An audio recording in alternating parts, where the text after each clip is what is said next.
Shot 2 take 1 জীবনে প্রথম action বললাম জিন্দাবাদ কেন? বিশ্বাসে মিলায় বন্ধু। আমাকে সবাই চেনে, সবাই ভালোবাসে। একদম। আমার বাবার ম্যাক্সিমাম ছবি মারিং কাটিং করতে হচ্ছে স্বপন সাহা। জীবনটাই আমার সিনেমাময় ছিল। আফসোস হয় না? সিনেমার বিকল্প কিন্তু কিছু নেই। ওই সবই আমার ভাই, শুধু একজনই আঙ্কেল। দেবাশিস দা, স্টার পডকাস্টে আপনাকে স্বাগত জানাচ্ছি। Thank you so so so much কাছে।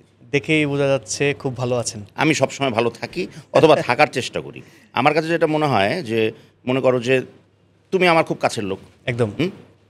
তো ধরো আমার যদি মুখটা গোমড়া থাকে, আমার যদি মনটা খারাপ থাকে, সেটা যদি প্রকাশ পায়, তাহলে কি হবে? ওটা সামহাউ তোমার উপরে নেগেটিভলি এফেক্ট করবে। হয়তো তোমার মন তখন ভালো, তোমার মনটাও কিন্তু একটু খারাপ হয়ে যাবে। আমি চাই না এটা। Thank you. আজকে আপনিই কথা বলবেন, আমি জাস্ট একটু একটু করে ধরে দিব। আচ্ছা ঠিক আছে, বলো। আজকে দাদা ভাইয়ের একটা গল্প হতে যাচ্ছে বা আড্ডা হতে যাচ্ছে। কিছু বিষয় হয়তো আপনি অনেকবার বলেছেন, আবার কিছু বিষয় আমি জানি, সেগুলো হয়তো বলেননি, সেই বিষয়গুলো একটু জানবো। ঠিক আছে, শুরু করি। কিছুদিন আগেই রজত জয়ন্তী পার করলেন, এটা দিয়ে একদম ডে ওয়ানে ফিরে যাইতো দাদা। আচ্ছা, এই যে উপস্থাপনার ক্ষেত্রে যে রজত জয়ন্তী পার, এটা তো আসলে আমার দিক থেকে একটা অসম্ভব ইমোশনাল জার্নি আমি বলবো। অবশ্যই। এবং এই ইমোশনাল জার্নির মধ্যে ফান আছে, প্রাপ্তি যোগ আছে, ভালোবাসা আছে প্রত্যেকটা মানুষের। এবং মানুষদের কথা যখন এলো, আমি যে অনুষ্ঠানটা দিয়ে শুরু করেছিলাম আমার এই উপস্থাপনার ক্যারিয়ার, সেটাও মানুষদেরই অনুষ্ঠান ছিল একদম। এবং সেই মানুষরা সেই সময়কালীন থেকে আজ পর্যন্ত আমাকে কিন্তু সমানভাবেই ভালোবেসে যায়, আপামর জনসাধারণ। এবং আমার ক্ষেত্রে কিন্তু নির্দিষ্ট, আমরা যদি ক্লাসিফাইড করি, নির্দিষ্ট কোনো আলাদা এরকম আছে না যে নির্দিষ্ট এই ক্লাসের লোক আমাকে ভালোবাসে বা ওই ক্লাসের লোক আমাকে চেনে না। না, আমাকে সবাই চেনে, সবাই ভালোবাসে এবং মন থেকে ভালোবাসে। এইটার সাক্ষী আমি বহুবার দেখেছি, দেশে বিদেশে, একদম 8 থেকে 80।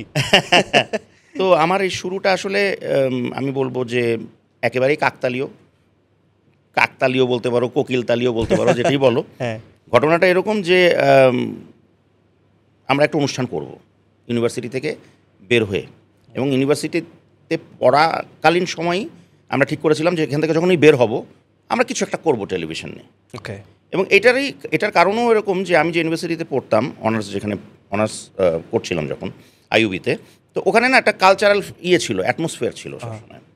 তো আমার কাছে মনে হলো যে আচ্ছা একটু নাটক করি। তো নাটক অভিনয় করলাম, গান লিখলাম, নাটক লিখলাম, তো সবই হলো। তো ভাবলাম যে চর্চা যখন আসছে, আর রক্তে যেহেতু আছে, অটোমেটিক্যালি চলে আসবে। তো সব ঠিকঠাক, যে আমরা একটা অনুষ্ঠান করব, স্ট্রিট শো। বাংলাদেশে স্ট্রিট শো ওভাবে তখন হয়নি। আচ্ছা, এবং সেই স্ট্রিট শোটা হবে এমন একটা স্ট্রিট শো যেখানে শুধু আপামর বাংলাদেশের জনগণই অংশগ্রহণ করতে পারবে, নো স্টার্স। ওকে। মানে তথাকথিত সোকল যে আমাদের তারকা, তারা না। এবং দর্শকরাই হচ্ছে তারকা, তারাই হাসবেন, গাইবেন, নাচবেন, অ্যাক্টিভিটিসে থাকবেন, গেম খেলবেন, হোয়াটএভার। সব ঠিক আছে, স্ক্রিপ্ট করা হলো, সব সুন্দর করে তৈরি হলো। শুটিংয়ের 2 দিন বাকি, 2 দিন পরে শুটিং। অ্যাডভান্স বুকিং হয়ে গেছে, ক্যামেরা বুক করা হয়ে গেছে, তো সব রেডি, আমরা ক্রু টু রেডি, খুব উত্তেজিত। কিন্তু হঠাৎ মনে হলো যে একটা জিনিস নাই আমাদের, সেটা হচ্ছে যে উপস্থাপনা কে করবে। আচ্ছা, এর আগের একটু গল্প বলি যে রেডি হলো কি করে। আমাদের কাছে তো আর টাকা পয়সা নাই, তখন তো আমরা স্টুডেন্ট মানুষ, মাত্র বেরিয়েছি, কেউ চাকরিতেও ঢোকেনি সেরকম করে। তো যে যার, আমরা 4 জন মিলে যে যার বাবার কাছ থেকে টাকা ধার নিলাম। ধার নিয়ে, যেমন আমি আমার বাবার কাছ থেকে নিলাম, আমি নিয়ে আবার বললাম আমি কিন্তু ফেরত দিয়ে দেবো। দিয়েছেন?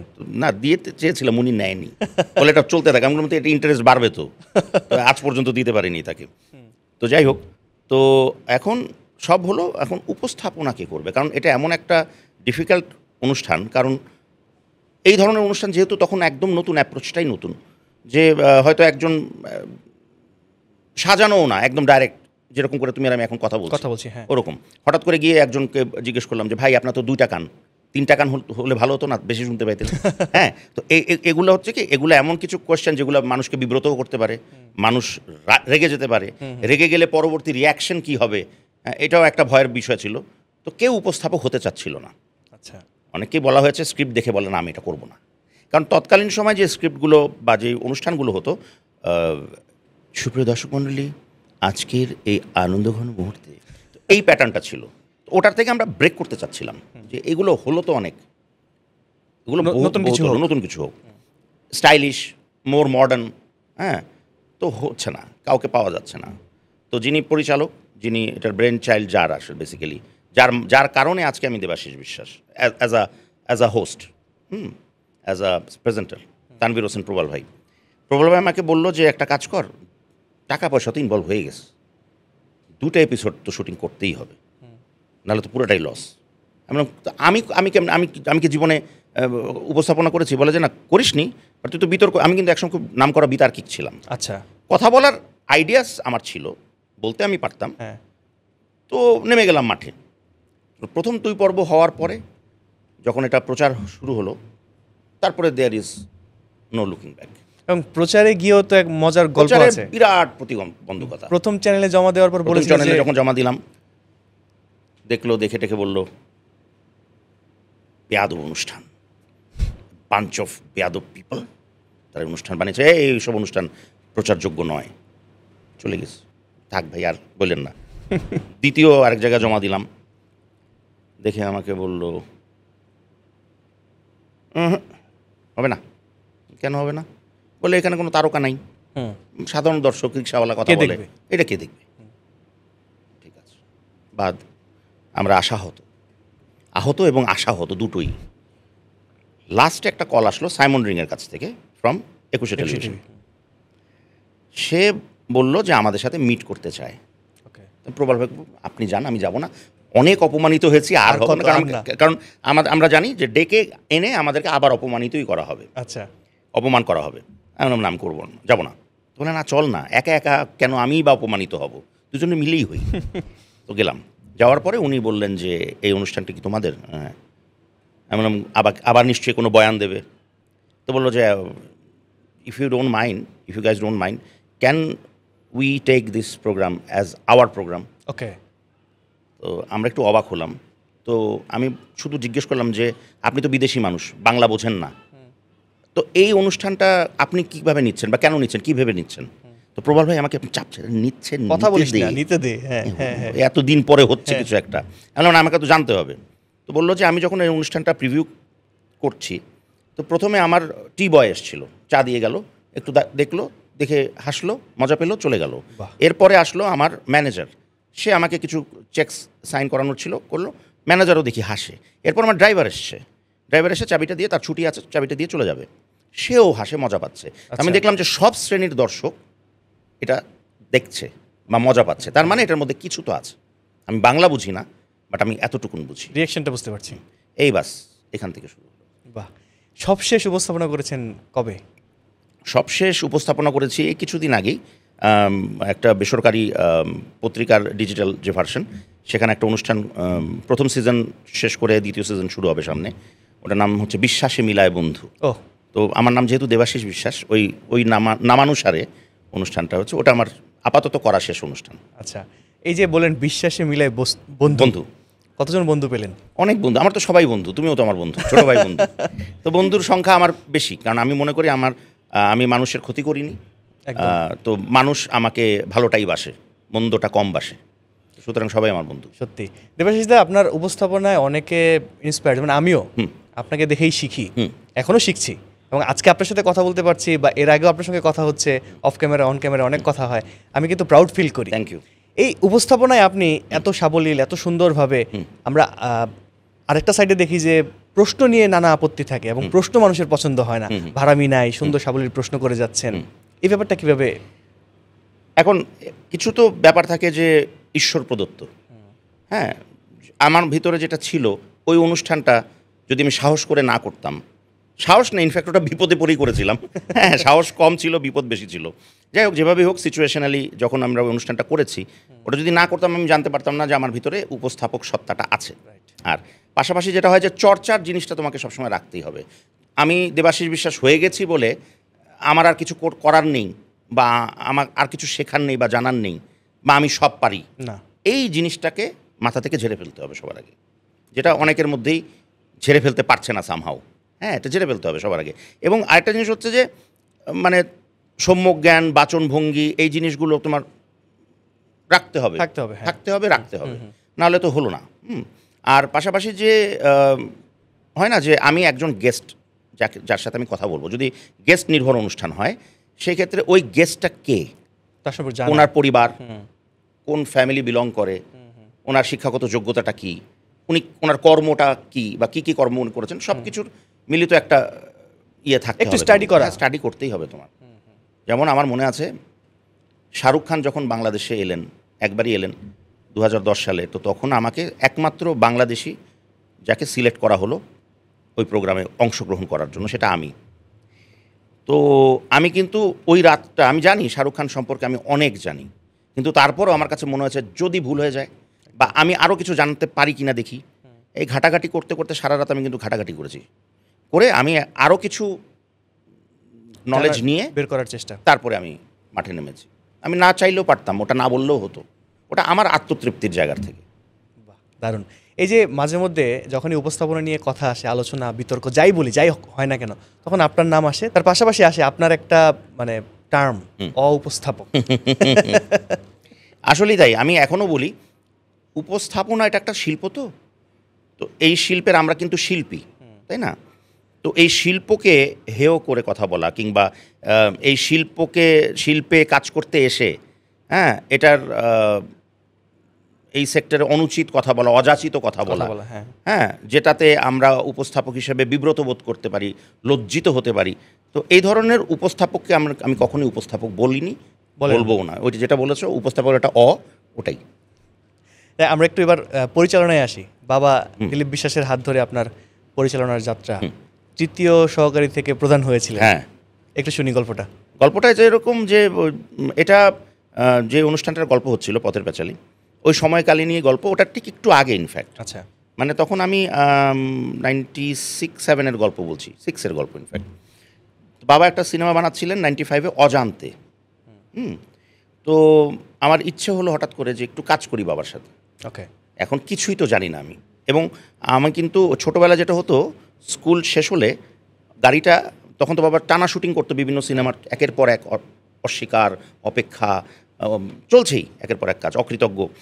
তো আমি ওই স্কুল ড্রেস পরে চলে যেতাম, ওখানে ঘুরতাম ফিরতাম, এফডিসিতে খাওয়া দাওয়া করতাম, শুটিং দেখতাম, শাবান আন্টি, আলমগীর আঙ্কেল। হ্যাঁ, তো তখন থেকে একটু একটু একটু মনে হলো যারে বিরাট ব্যাপার, তো যখন আমি একটু একটু বুঝতে।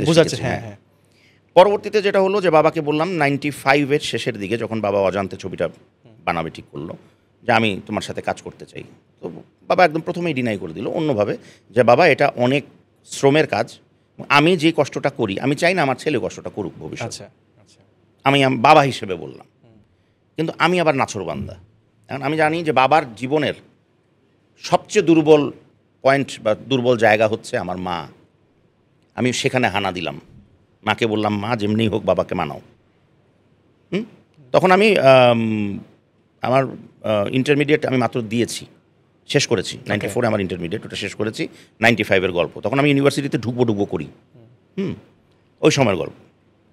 মা সামহাউ ম্যানেজ করলো বাবাকে, বাবা বললো আচ্ছা ঠিক আছে, কিন্তু বাবা একদম শিওর যে একটা আউটডোরে যাবে, জীবনে কোনো দিন আর দ্বিতীয়বার চাইবে না। আমিও নাছোড়বান্দা দেখি না, আমিও দেখব, গেলাম। তো বাবা আমাকে প্রথমে শিখালেন যে কি করতে হয় না হয়, স্লেট কিভাবে লিখতে হয়, তখন তো ওই যে ক্ল্যাপস্টিক অন্যরকম ছিল, হ্যাঁ, চক দিয়ে লিখে, এই যে আমরা বরিশালের ভাষায় এটাকে কেনু বলি, হ্যাঁ, এটা যেরকম করে আবার ডোলে, আবার শর্ট 2 টেক 1, তো এগুলো আমি এই 4th অ্যাসিস্ট্যান্টদের কাজ, 3rd 4th অ্যাসিস্ট্যান্টদের কাজ, এগুলো তো এগুলো শেখালাম। আমিও খুব বিপুল আগ্রহের সহিত, সামনে ক্যামেরাম্যান ছিল আবুল খায়ের আঙ্কেল, কারণ ওইটুকু আবার তো শ্যুট করতো, করে ছেড়ে দিত রিলে, রিলে, তো ওগুলো করতাম। তখন আউটডোরে গিয়েছিলাম, আমার মনে আছে পারভেজ আঙ্কেল ছিল, সোহেল রানা, সুচরিতা আন্টি ছিল, ওনাদের একটা গানের চিত্রায়ন ছিল। তৎকালীন সময়ে মানে মাত্র সদ্যজাত রিয়াজ, হ্যাঁ, রিয়াজের এটা ছিল 2nd সিনেমা আর কি। আচ্ছা, অজান্তে, হ্যাঁ। তো ওরা সবাই ছিল, তো করলাম আউটডোর করে, বেশ আমার পারফরমেন্সে আমি খুব খুশি, মানে কিছু তো পেরেছি আমি। এরপরে বাবা মনে হলো যে না, ও পারবে, আগ্রহ আছে। বাবা তখন ডিসাইড করলো যে ওই দেশে ছবি করবে, মানে ওপার বাংলায়। বাবার খুব ডিমান্ড ওপার বাংলায়, কারণ বাবার ছবিগুলোই ওই দেশে তখন কত কি, ওই এখন তো অনেক কিছু পাচার হয়, তখন একটা জিনিস পাচার হতো, ভিএইচএস। আমাদের ছবিগুলো ওই দেশে পাচার হয়ে যেত ভিএইচএস হয়ে, মানে অফিসিয়ালি না, না এমনি, মানে চুরি করে সেগুলো একদম দেখে ভিডিও চালিয়ে ফ্রেম টু ফ্রেম শট নিত। আচ্ছা। এবং ম্যাক্সিমাম বাবার ম্যাক্সিমাম ছবি ওখানে বানানো হচ্ছে এবং সব সুপারহিট হচ্ছে। সেগুলো দিলীপ কাকু না না জানতেন না না না জানতো না। এটা জানিয়েছিলেন তাকে প্রথমে ওয়াহিদ সাদেক আঙ্কেল, মানে শাবানা আন্টির হাজব্যান্ড, আচ্ছা যে দিলীপ দা আপনার ছবিই তো ওখানে তৈরি হচ্ছে, সুপারহিটও হচ্ছে, তো আপনার ছবি অন্য কেউ কেন বানাবে, আপনার ছবি আপনিই বানান। আপনি বানান, হ্যাঁ। আমার বাবার ম্যাক্সিমাম ছবি মারিং কাটিং করতে হচ্ছে স্বপন সাহা। হ্যাঁ, ওই ছবি আমার বাবার সুপারহিট ছবি অস্বীকার, ওখানে ডায়লগ ছিল তুমি কি অস্বীকার করতে পারবে, এই তুমি কি অস্বীকার করতে পারবে, হুবহু একই ডায়লগ বসানো। ছবির নাম হচ্ছে ভাই আমার ভাই। ওই ছবিটা ওই বছরের সুপার ডুপার হিট ব্যবসা করলো। মানে এই পাশে হচ্ছে অস্বীকার, অস্বীকার ওটাকে চেঞ্জ করে শুধু সবই আছে একই, ভাই আমার ভাই, ভাই আমার ভাই। এখানে যেটা সোহেল রানা কাকু করেছিল ওখানে ওটা চিরঞ্জিত কাকু করলো, এরকম করে করে। আচ্ছা, হ্যাঁ, ওখানকার আর্টিস্ট দিয়ে একের পর এক অপেক্ষা বানিয়ে দিল পিতামাতা সন্তান নাম দিয়ে। আমাদের ছবির নাম অপেক্ষা, স্বপন সাহা বানালো পিতামাতা সন্তান, ছবি কিন্তু অপেক্ষাই। হ্যাঁ, তো এরকম যখন হচ্ছে একের পর এক নকল ছবি বাবার, তো বাবা বললো যে আমার ছবি আমিই করি। ঠিকই তো বলেছে সাদেক। তখন আমরা ডিসিশন নিলাম যে আমরা ওখানে ছবি করব। এবং প্রডিউসার হলো এই যে এখন যে নাম করা এসকে মুভিজ, অশোক ধানুকা। হ্যাঁ, তখন কিন্তু এসকে মুভিজ হয়নি, ওনাদের ছিল ঘড়ির ব্যবসা করতো, বনেদি ব্যবসা ওদের পুরনো। ঘড়ির ব্যবসা ছেড়ে ওরা ফিল্মে ঢুকেছে মাত্র। তখন ছিল ধানুকা ব্রাদার্স, অশোক ধানুকা, শম্ভু ধানুকা, হিমাংশু তাদের ছেলে, অশোক ধানুকার ছেলে। ধানুকা ব্রাদার্স এগিয়ে আসলো আমাদেরকে সাহায্য করার জন্য, যে আমরা আপনার সাথে আছি দিলীপ দা, আপনার অনেক নাম শুনেছি, আপনি বানাবেন। এই যখন ছবিটা বানাবে বাবা, তখন ঠিক করলো যে অজান্তে যে ছবিটা আমরা বানালাম মাত্র, ওই ছবির রিমেক করবে। ছবির নাম হচ্ছে আমার মা। তো যেহেতু শর্ট টু শর্ট বাবা বানাবে, তারই তো ছবি, আমাকে দায়িত্ব দিল, খুব কঠিন একটা দায়িত্ব, যে প্রত্যেকটা শট দেখে দেখে শর্ট ডিভিশন করা, যাতে শুটিংয়ের সময় বাবার সুবিধা হয়। শাবানা আন্টির বিগ ক্লোজ আপ কোথায় নেওয়া হয়েছে, long shot, master shot, 2 shot, 3 shot শিখিয়ে দিল আগে। তো ওগুলো দেখে দেখে যে ভিসিআর ছিল, রিওয়াইন্ড করি ফরওয়ার্ড করি, রিওয়াইন্ড করি ফরওয়ার্ড করি, 6 দিন 7 দিন চোখ ব্যথা করে পুরো শর্ট ডিভিশন করেছিলাম। আমার মনে আছে ওটা আবার বাবা ছবি চালিয়ে মিলিয়েছিল যে ঠিক আছে কিনা। আমি ভুল তো হতেই পারে, হ্যাঁ হতেই পারে। মনে করো যে একটা ছবিতে বাবা যেভাবে কাটতো ছবিতে, মানে এত শট নিত, তাতে মনে করো ওখানে প্রায় কি বলবো মিনিমাম 1000-3-4 শট তো ছিলই পুরো ছবিতে, বা আরও বেশি হবে। তো সেখান থেকে 3টা না 4টা ভুল বের করেছিল বাবা। মানে আমি 100তে 100 না হলেও 98 পেয়ে ডিস্টিংকশন সহ পাস। এই তখন এই ছবিটা নিয়ে আমরা ওখানে মুভ করলাম। আমার প্রথম অ্যাসিস্ট্যান্ট হিসেবে, মানে তখন আবার পদোন্নতি হলো, হ্যাঁ, তখন আমি 3rd থেকে 2nd হলাম। হ্যাঁ, তাপস কাকু ছিল চিফ অ্যাসিস্ট্যান্ট, আমি তার পেছনে পেছনে। আচ্ছা, তাপস কাকু আমার বাবার পেছনে পেছনে, আমি তার পেছনে পেছনে। আচ্ছা, এইভাবে শুরু হলো। প্রথম ছবির নাম ছিল আমার মা, কলকাতায়। তো অফিসিয়ালি আমি কিন্তু মানে ওই ছবির জগৎটাকে ভালো করে চিনেছি কিন্তু কলকাতা থেকে, ওখান থেকে। আচ্ছা, এই যে ভিক্টর ব্যানার্জির সঙ্গে আপনার একটা ভালো গল্প আছে, প্রথম অ্যাকশন বলেছিলেন। হ্যাঁ, এটার গল্প হচ্ছে কি, বাবা এটার কৃতিত্ব বাবার। এটা আমরা আমি জানতাম না, পরে আমি বুঝেছি।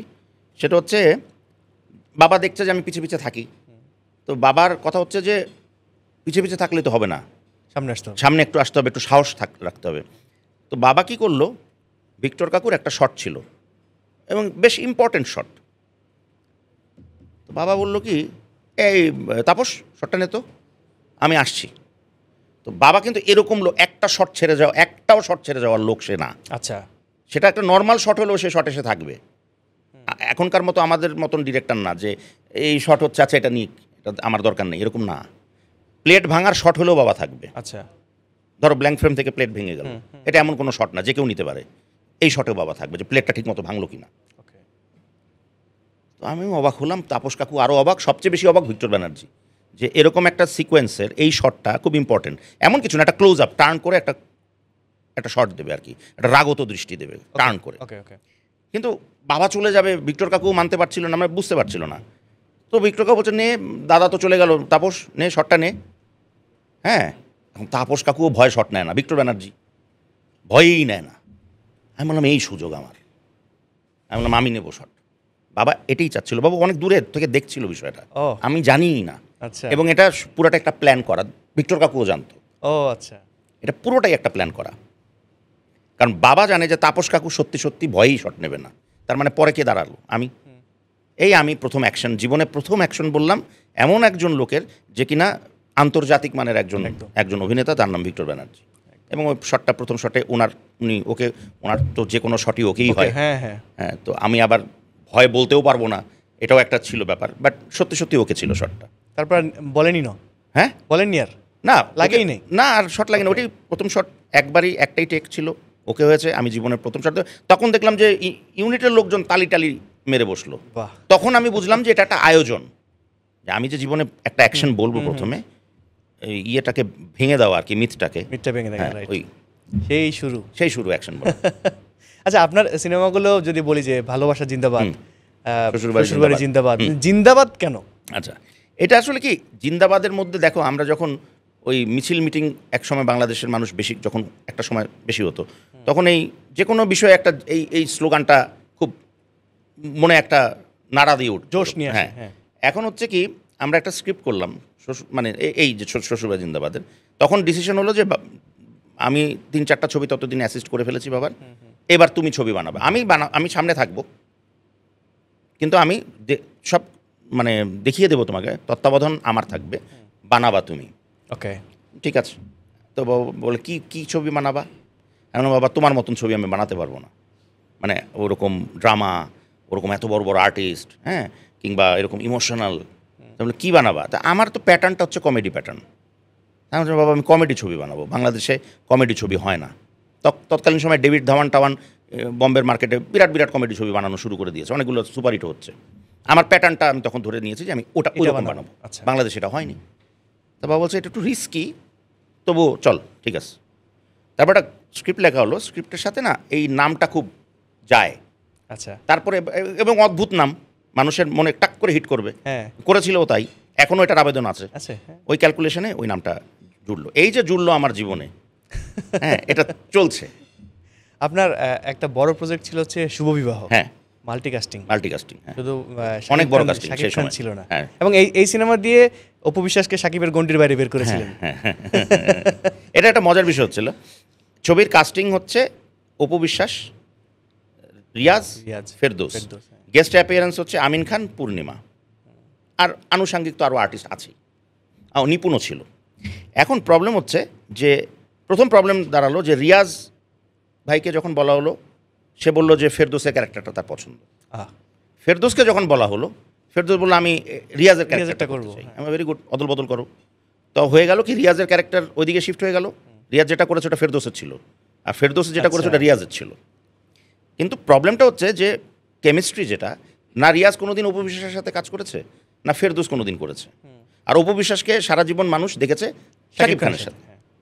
তো ওই একটা চ্যালেঞ্জ ছিল। তো যাই হোক, সামহাও আমরা আমাদের মতন করে মন দিয়ে কাজটা করলাম, কিন্তু দেখলাম যে শাকিব ভাইকে আমি এই ছবিতে কোনো না কোনো জায়গায় ইনভলভ করব। একটা অদ্ভুত ইতিহাস আছে, এটাও আমি আজকে বলছি, অনেকে জানে অনেকে জানে না। সেটা হচ্ছে যে এই ছবিতে একটা পোস্টার হলো, যখন রিলিজ হলো, বিশাল বড়, হ্যাঁ, বিরাট বড় পোস্টার, শাকিব খানের সোলো। এখানে লেখা ছিল যে আমি শাকিব খান দেবাশিস বিশ্বাসের এই শুভ বিবাহতে আসতে পারলাম না কাজের ব্যস্ততায়, আমি না আসতে পারলেও আপনারা অবশ্যই আসবেন, এটা আমার মিনতি আপনাদের জন্য। একদম, খুব সম্ভবত 2009, হ্যাঁ 2009।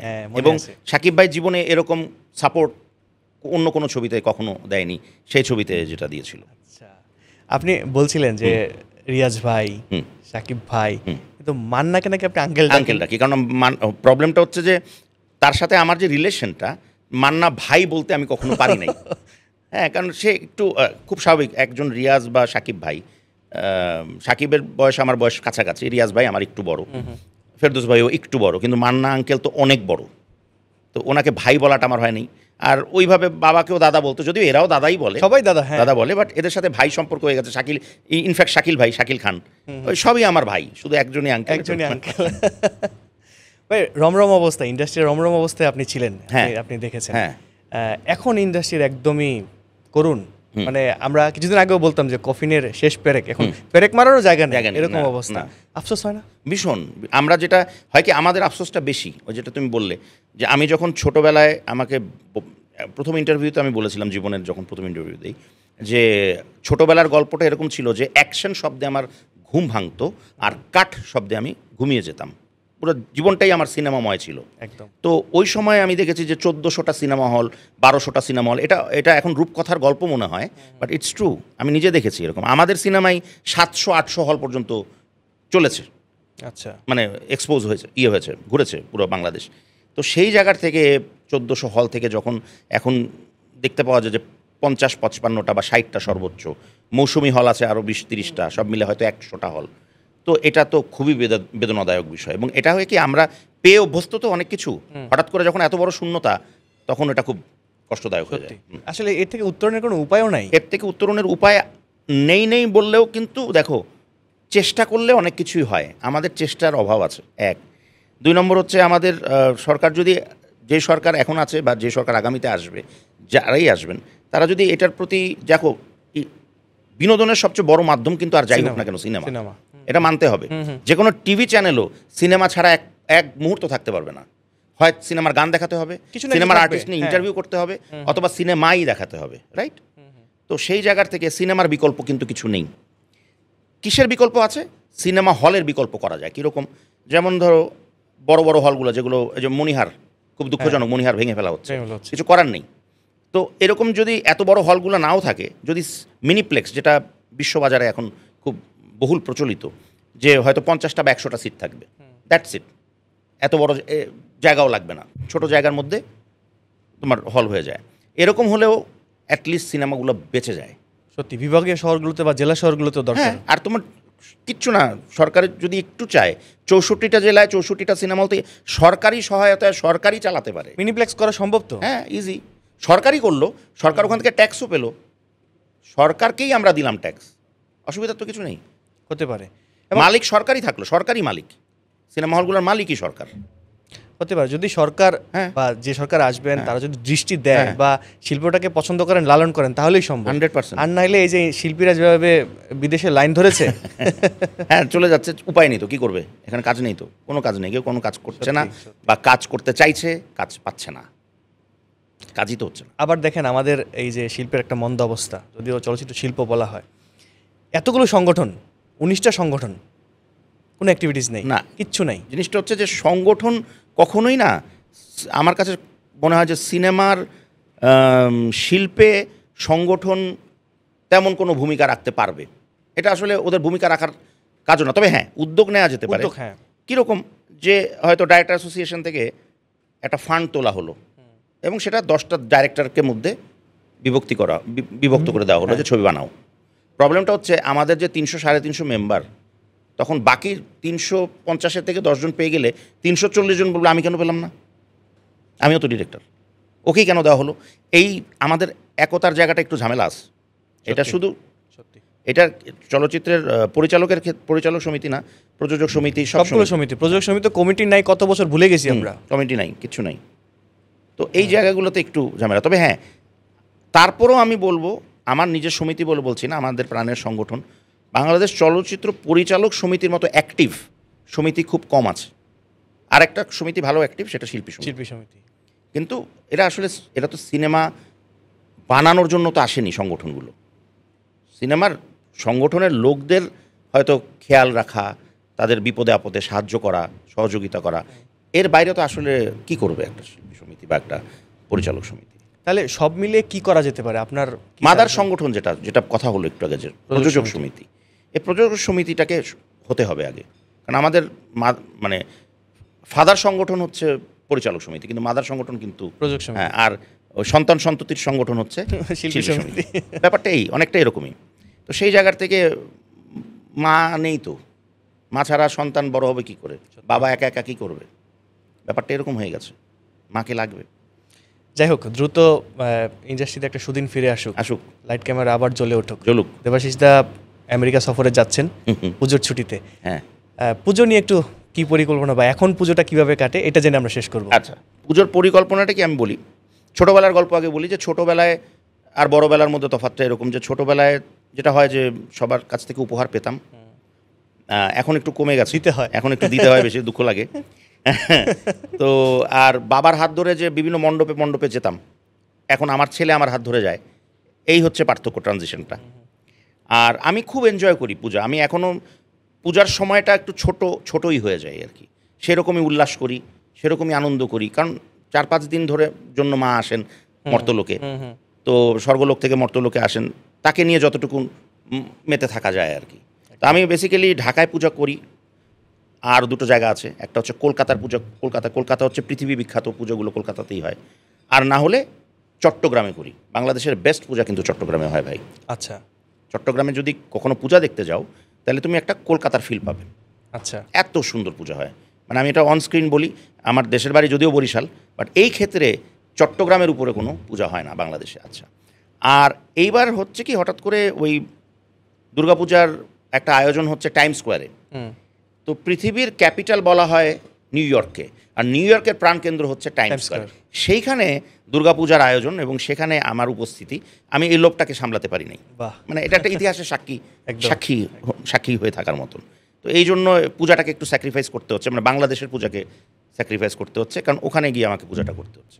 তারপরেও পূজা হোক, যে কোনো জায়গায় হোক, পূজা হোক। তবে আজকে একটা প্রমিস করে যান, কলকাতা তো আমরা ঘুরেছি, বিদেশেও ঘুরেছি, চট্টগ্রামে কোনো এক সময় দাদা ভাই মিলে যাব। চলো যাই, আগামী বছরই হয়ে যাবে। ওকে, ডান, যদি বেঁচে থাকি। একদম ইনশাআল্লাহ, অবশ্যই। দাদা, শেষ করব, তবে মাথায় আসলো শেষ হওয়ার আগে, রঞ্জিত মল্লিককে আপনি খুব কাছ থেকে দেখেছেন? দেখেছি, খুব কাছ থেকে দেখেছি, খুব বেশি কাছ থেকে। কোয়েল মল্লিককেও দেখেছি। কোয়েল মল্লিক যখন নায়িকা হয়নি, কোয়েল মল্লিক যখন বাবা মার শাসনে বড় হচ্ছে, তখন থেকে দেখেছি। বাহ। এবং ওনাদের যে ফ্যামিলি, মল্লিক পরিবার, এই পরিবারের সাথে যদি কেউ একজন মেশে না, এই পরিবারের ভক্ত হয়ে যাবে। মানে কোয়েল মল্লিক যখন কোয়েল মল্লিক হয়েও গেছেন, তখনও সেই কোয়েল মল্লিকই আছেন যে কোয়েল মল্লিককে আমরা দেখে অভ্যস্ত, এখনও একই রকম আছে। তো এগুলো হচ্ছে পারিবারিক শিষ্টাচার। তো এই জিনিসটা খুব ইম্পর্টেন্ট। মল্লিক পরিবারের মানে এত সুনাম ওখানেও, এবং আসলে সুনাম করার মতোই একটা পরিবার, সত্যি। এবং specially Ranjit Mallick is a fantastic guy. মানে হয় না বিশিষ্ট ভালো মানুষ, সেরকম। আমার যদিও একটু পার্সোনাল ফেভারিট ভিক্টর ব্যানার্জি, হ্যাঁ, কিন্তু রঞ্জিত কাকুকেও আমি খুব ভালোবাসি। রঞ্জিত কাকু ইজ লাইক ফ্যামিলি, সত্যি। ঠিক যেমন করে আমাদের দেশের রাজ্জাক আঙ্কেল আমাদের ফ্যামিলি, আলমগীর আঙ্কেল আমাদের ফ্যামিলি, পারভেজ আঙ্কেল আমাদের ফ্যামিলি, ঠিক তেমনিভাবে ওরাও আমাদের ফ্যামিলি। দাদা, এই ফ্যামিলি বন্ধনগুলো আরও দৃঢ় হোক।